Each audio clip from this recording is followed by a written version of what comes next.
Okay, so hello everybody. I'm Léonard Lys. I'm a PhD candidate at Sorbonne University at the Laboratoire d'Informatique de Paris 6. And today I will be presenting to you our work. It's AirSwap, a relay-based atomic cross-chain swap protocol. This work has been conducted in collaboration with the Lipsys and Palo IT, my consulting company. I've been working with Arthur Micoulet and my thesis director, Maria Potop-Butukaro. Well, I will introduce you to atomic swaps and atomic swap strategy. Then I'll make an unfolding of our proposal, the AirSwap protocol. And finally, I provide a performance analysis of the protocol, as well as a conclusion and discussions on the limitations. So first thing off, what is an atomic cross-chain swap? Well, it's a trustless transaction where multiple parties exchange assets over several blockchains. So for example, trading Bitcoin for Ethers. It has been formally defined for the first time in 2018 by Maurice Herlihy. And an atomic cross-chain swap has three properties. The first one is liveness. Well, liveness ensures that if everybody conforms to the protocol, then all the swaps, all the exchanges will take place. The second one is safety. Safety ensures that no conforming party will lose any funds. And the last one is security. And security ensures that no coalition has an incentive to deviate from the protocol. Those were the first three properties of atomic cross-chain swaps. To achieve atomic cross-chain swaps, you have several strategies.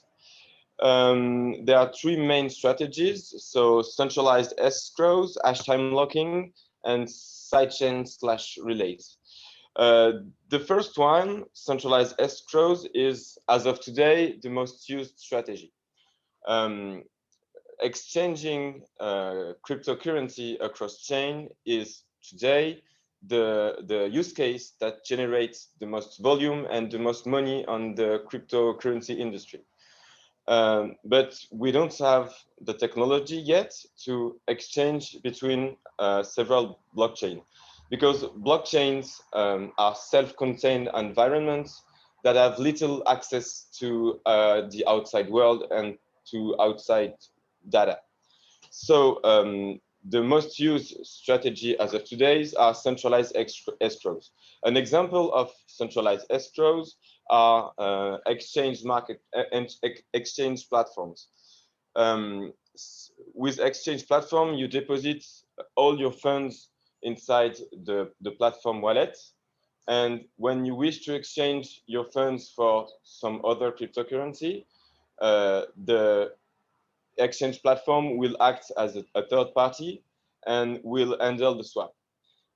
This comes with a lot of problems. The first one is that you will have to pay a fee to the exchange platform.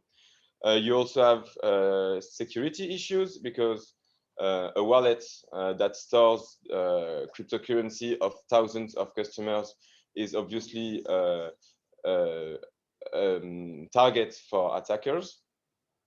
And you can have also governance problems, because the platforms that owns a lot of cryptocurrency can act on the price of the currency by buying a lot or selling a lot. So we will be looking at the two other strategies, hash time locking and sidechain/relays. Those strategies are peer-to-peer strategy. You don't have to rely on a third party. And that's what we want. So first, I'll have to explain a few concepts before going deep into hash time locking. So thanks to smart contracts and scripts, today you can lock an asset on a blockchain, on a smart contract or with a script, and condition the release of the said asset to some condition.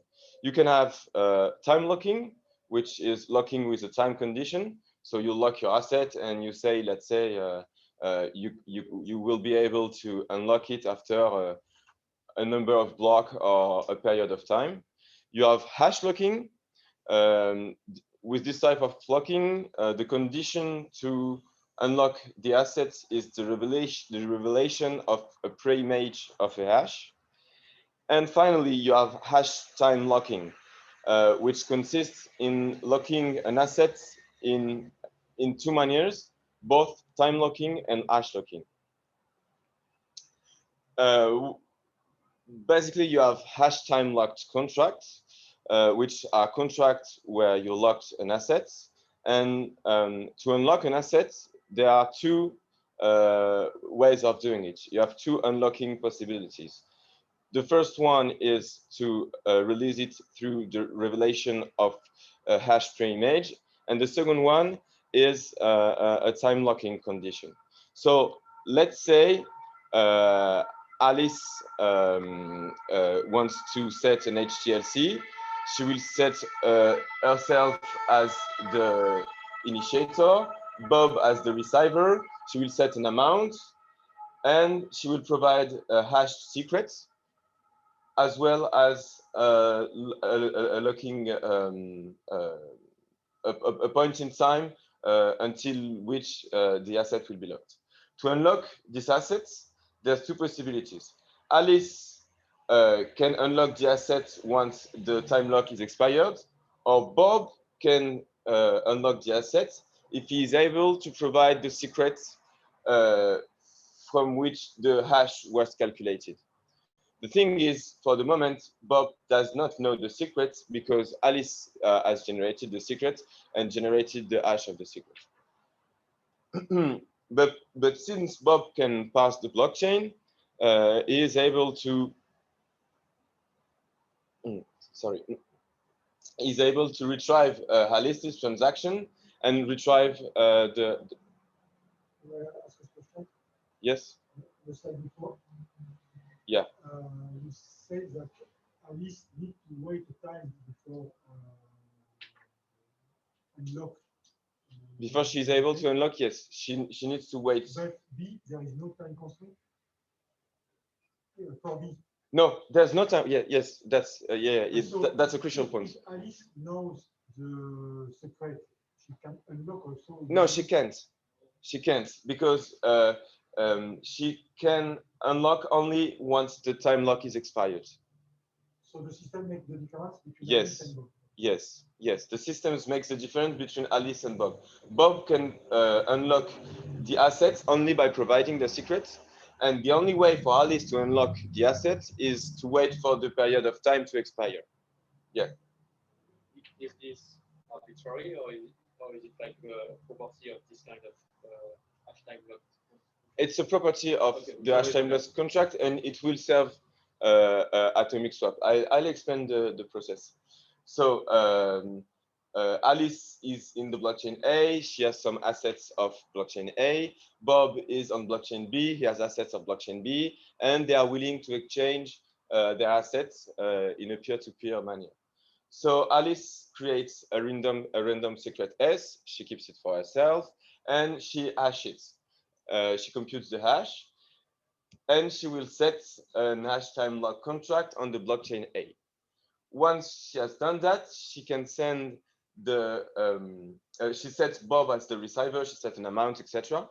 Once she's done that, she can send to Bob the transaction ID. Bob will pass the blockchain. He will verify that he's the receiver. He will verify the time lock, and he will pass the hash lock. And Bob on blockchain B will set a mirror contract that states pretty much the same, except that Alice is the receiver. And by setting two similar contracts on two chains, you can understand that we can safely exchange the assets. So the process is once both contracts have been published, Alice will sign Bob's contract and provide the secret. By doing so, she will unlock the asset and take it for herself. But by doing so, she will also reveal the secret to Bob. Now Bob has the secret and can do the same on blockchain A. Alice can't retrieve both assets because there's a time condition on blockchain A. So until the time lock expires, Bob has the time to get his assets. But well, there's a few cons with this technique. The first one is out-of-band communication. Well, to agree on the parameters of the swap, such as time lock, such as exchange rate, etc., the participants have to communicate through out-of-chain communication channel. This could be a security issue. Secondly, you have a potential safety violation. Once Alice has retrieved her assets, she could try to jam or to do a DDoS attack on Bob's client, and Bob will not be able to send his redeemed transaction to the contract. Alice could jam Bob's client until the time lock is expired and retrieve both assets. So that's a potential safety violation. It's the protocol is not so fair commercially because, as you know, cryptocurrency prices vary a lot. They are very volatile, and once Alice has locked her asset, Bob can choose not to lock his assets, not to perform the swap, because the exchange rate is not profitable anymore for him. And he could also wait for the exchange rate to be more profitable and choose to participate in the swap or not. And finally, it has quite poor ergonomics. It's an active transaction. You have to be online for the whole process. The process can be long. You have to run 2 blockchain clients. It has very poor ergonomics. So we propose RSwap, Relay Swap, a protocol that improves the HTLC technique with several new software bricks, which are relays and adapters. First, we extended the definition of the atomic cross-chain swap with a new definition, which is time-locked atomic cross-chain swap. It's basically the same as Hurley's properties, but we added a time-bounded termination property. So with our protocol, the termination of the swap is known. This is commercially more fair. For our model, obviously we choose asynchronous communication, so message can be lost or delayed for arbitrarily long time. And for the delivery model, so the block production, we did not choose between deterministic and probabilistic because it depends on the blockchain. We want to provide more of a framework than an implementation. And so obviously for Bitcoin, it's probabilistic, but for other blockchains such as Tendermint, it's deterministic. So we didn't choose a delivery model. So we have, as I said, 3 building blocks: the relay, the adapters, and an enhanced HTLC smart contract. I'll go further on the software bricks. So the first software brick that we will be using for this protocol are called relays. Relays are smart contracts hosted on chain A that can perform verification on events that have taken place on another chain. So you have light client capabilities over chain B from a smart contract in chain A. This is done by sending the blocks of chain B to a smart contract on chain A. And then the smart contract on chain A that receives the block perform the consensus verification. For example, for Bitcoin, it will perform the proof of work verification. And thus, you can verify an event on chain B from a smart contract on chain A. We further defined what relays were. So they have two properties. They must return true if the transaction submitted.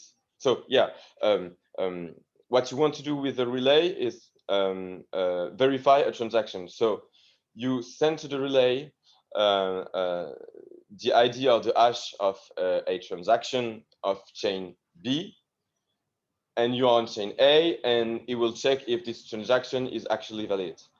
A property of relays is that they should return true if the transaction that was submitted is an actual transaction of chain of the other chain. And a second property is eventually persistent storage. It says that blocks should eventually, all the blocks of chain B should eventually be added to the data store of the relay. The second software brick we will be using are called adapters.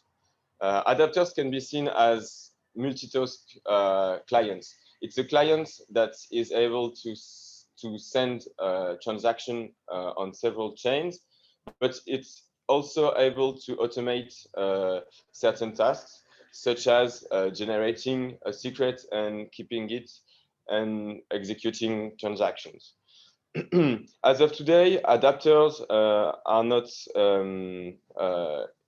implemented in a distributed manner, but a few companies such as Chainlink want to develop decentralized distributed adapters for better resilience. And the third software brick that we will be using is an enhanced HTLC hash time locked contract. This contract can be in 5 states. They are represented here under the form of a directed execute draft. So it can be invalid, pre-committed, committed, refunded, or redeemed. Invalid means, well, under the sea, nothing has happened. Pre-committed means that the asset is hash locked, but is not time locked. Well, if it's only hash locked and not time locked, the owner of the asset can retrieve the asset at any moment.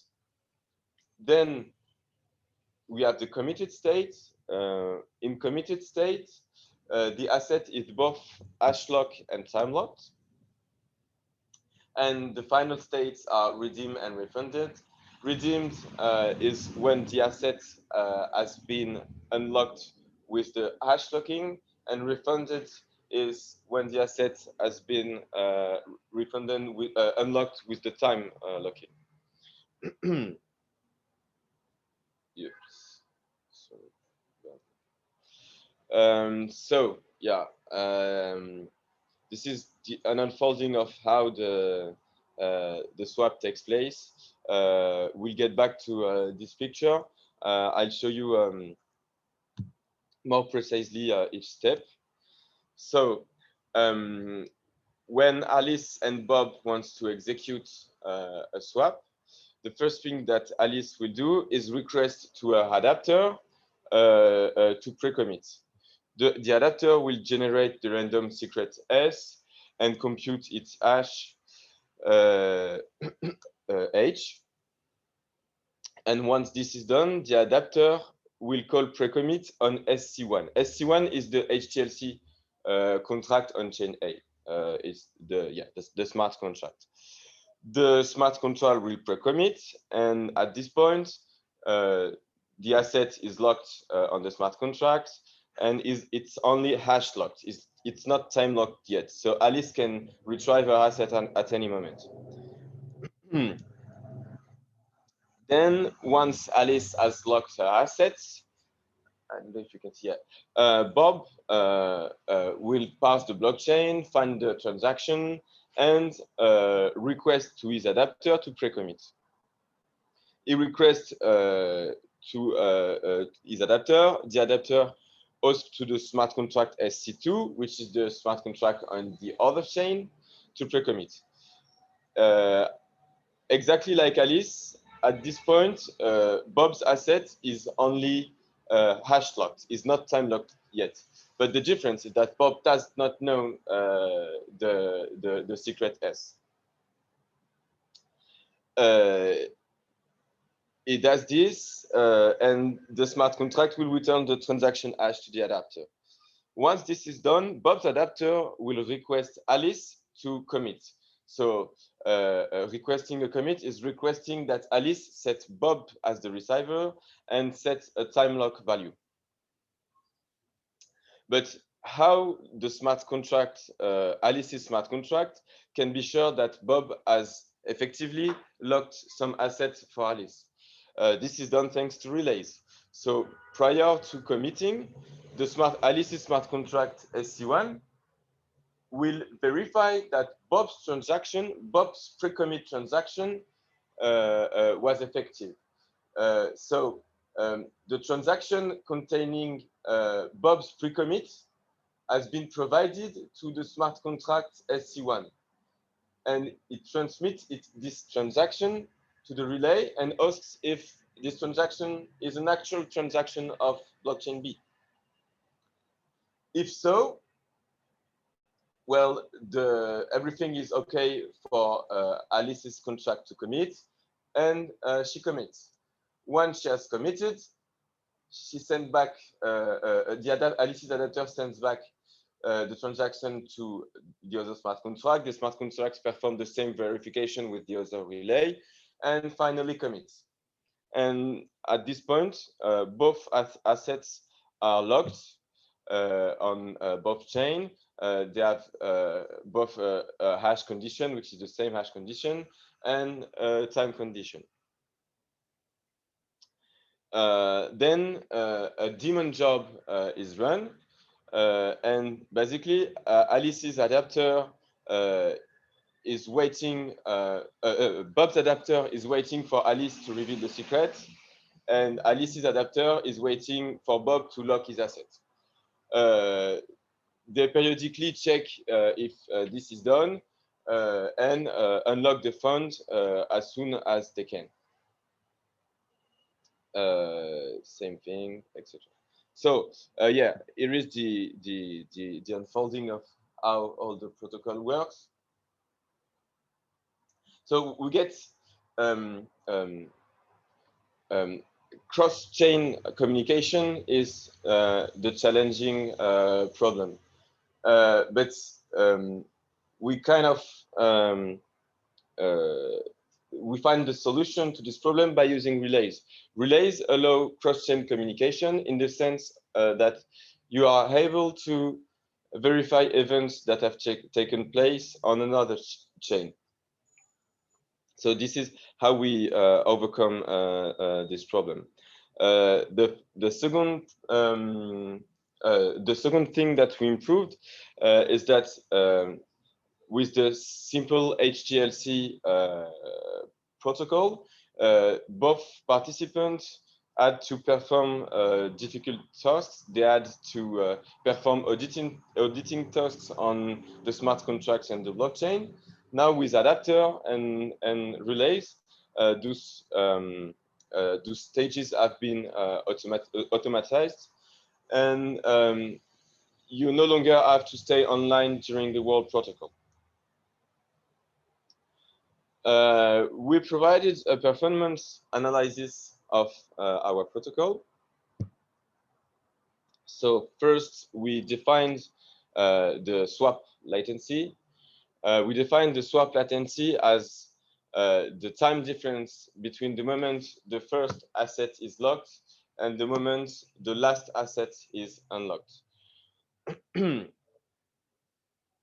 We theoretically analyzed the latency. So here is a table of the protocol, the overall protocol maximum latency. Delta are the deltas, delta 1 and delta 2 are the respective time log value for the smart contract 1 and smart contract 2.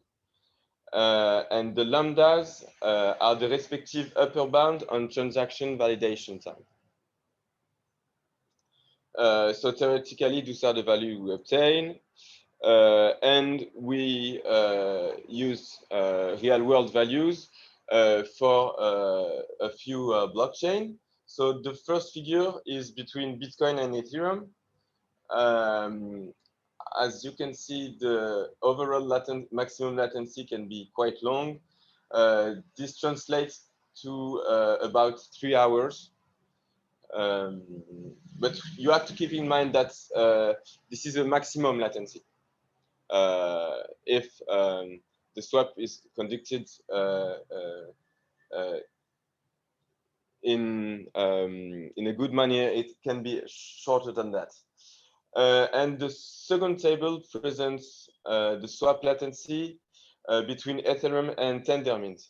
Tendermint is a deterministic blockchain in the sense that block production is deterministic. And thus we have much shorter latency values. It translates to about 12 minutes, I guess. Yes. So the performance is, well, quite okay, but we do not compare with the current solutions. If you use an exchange platform as of today, transaction between blockchain can be conducted in less than 2 seconds. So we cannot compare with existing solutions, but this one has the property of being decentralized. Yes? I do not understand why in the two tables, the first line is not exactly the same. One participants and one symbol. Well, they're the same. No, I see the sentence. For the figure 6, you consider all participants abide by the protocol, and in the second. Oh, sorry. Yeah, but it means the same thing. Okay. I'm sorry. Okay. No, I think there are more implications, more things to do. No. It's the same thing. Okay. Sorry. Yes. So yeah. The performance of our protocol is yet inferior to the performance of current centralized solution, but we have the quality of being decentralized. Last question for these figures. Do you have some experiments? No, it's theoretical. Yeah, it's theoretical. We conducted a simple HTLC transaction and we observed such performance, but we don't, there's no relay implemented and in running order at the moment, so we couldn't conduct an experiment. You are able to model this and make the calculation. Yeah, it's a model. So overall, we improved several points, several pain points of the HTLC method. We no longer require out-of-band communication because we can make a decentralized order matching. The potential safety violation of the HTLC is now we overcome this this potential safety violation with decentralized adapters. We didn't resolve the adversarial commerce problem, the commercial unfairness problem, because Bob can still choose not to commit to the transaction if the current exchange rate is not profitable to him. And we improve the ergonomics of the swap because the participants don't have to stay online for the whole process. They don't have to run several clients, and they don't have to audit smart contracts and transaction. But we have a few limitations. The first one is the prohibitive costs of relays. An experiment has been conducted by BTC Relay, a company that wanted to make a Bitcoin relay on the Ethereum blockchain. And the costs were as high as $3,000 a day to run the relay, which is kind of prohibitive. But recent research have shown that this cost could be reduced by 92% thanks to an on-demand approach. But this has not been implemented yet. And the second limitation is that the technology for decentralized adapter has not been developed yet. Because if trusted execution environments specific for blockchain are developed, then adapters could be decentralized and attacks on blockchain clients would be impossible. But the technology is not there yet. Yeah, that was all. So thank you. Do you have any questions?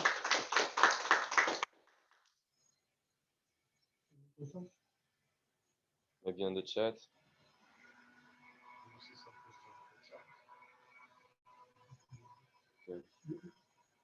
You can ask on the micro if people have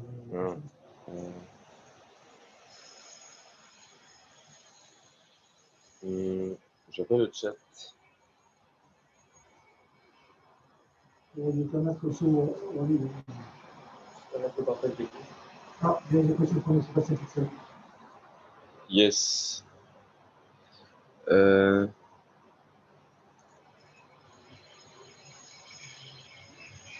C'est quoi la question? What?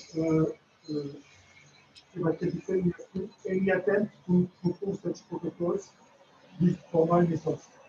With formal methods? No, we did a proof, but we did not use any formal proofing method.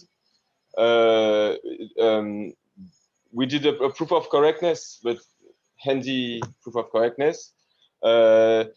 The paper has not been published yet, but the technical report is available on my Google Scholar or just by typing in Google. And there you can read the proof for the three properties. Okay, but my question was not specific to your protocol, but in general on cross blockchain protocols such as atomic swap or etc. Did anyone try to do such thing? Some formal proofing? Yes, like with model checking or a proof assistant or. Not that I have heard of. Maybe the guys back at Tendermint because they use OCaml, which is great to do formal proofing, but I've not seen anything from them about atomic swaps. So not that I have heard of. Okay, thank you.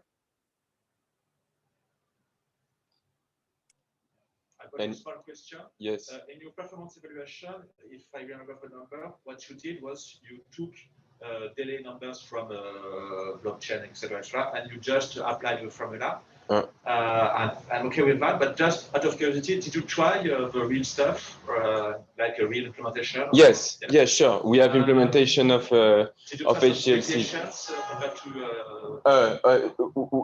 The parameters that we show here, yes. Those are not figures taken from the blockchain specification. Those are real-world values taken and calculated from experiments. Okay. Well, I didn't explain that during the presentation because it was maybe a little out of scope. But a section of the paper is focused on calculating the upper bound and transaction validation time. This is a very difficult problem because in Bitcoin's delivery model, it's probabilistic. So determining the upper bound and transaction validation time, well, there's no upper bound. No, but very small probability. Yes. Always wait forever. Yes. So our proof holds with high probability. There's always a probability that the safety Like is you fix some violated. epsilon and you. Exactly. And the upper bound and transaction validation time is very important to determine the delta, the time log value, because the time log value needs to be different. Alice's, so the initiator, Alice's time log value has to be greater than Bob's time log value. Because if the time log values are equal, Alice could wait for the last moment and send both transactions, a redeem and a refund. Yeah, and the last moment, well, it means the last block. And for Bitcoin, you have one block approximately every 10 minutes. So the last moment is a 10-minute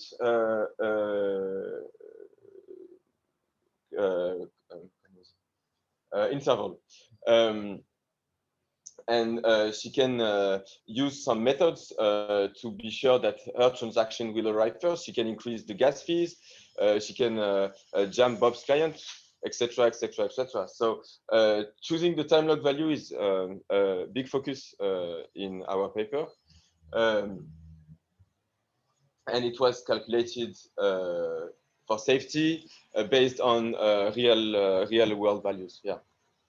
As for real world values, like of how many blocks did you have to probe to estimate the real values? Well, this is explained as K validity in our paper. So the parameter K is the depth at which your transaction is. Like 3 or 4? It depends on the blockchain. It depends on the blockchain. For Bitcoin, we consider 6. For Ethereum, a little more, 12. But so strong validation. Yes. Yeah, but well, most clients want 6 validation. Yeah. But this is the safe.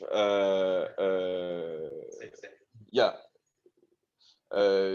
you could reduce the latency by reducing the safeness, but well, this is safe.